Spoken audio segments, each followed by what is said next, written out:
तुमकां खबर आसतली की गोव्यात ऍक्सिडेंट जावपाची संख्या दिसान दीस वाढत चालू आसा आणि कितल्याशाच लोकांक रोड ऍक्सिडेंटान मरण येता।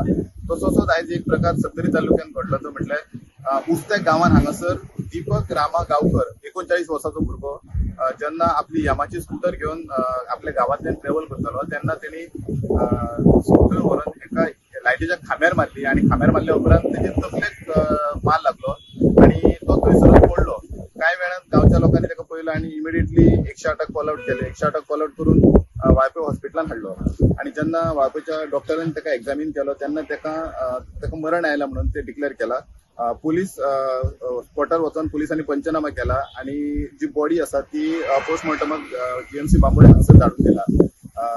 एक्झॅक्टली गाडी रोडा भायर कित्याक लागून गेली हे कित्याक कारण अजून मेरेन स्पश्ट जालें ना, कित्याक जेन्ना एक्सिडेंट जाल्लो तेन्ना तो एकलो सिंगल ट्रॅव्हल करतालो आणि त्या वेळार जंगल एरिया असल्या कारणान थंयसर लागींसर कोण नासले आणि एक्झॅक्टली गाडी ताची रोडा भायर वचून त्या पोलाक कित्याक हिट जाली हे मात अजून मेरेन कारण स्पश्ट जावना। 70 स्टुडंटा खातीर कल्पेश गांवस।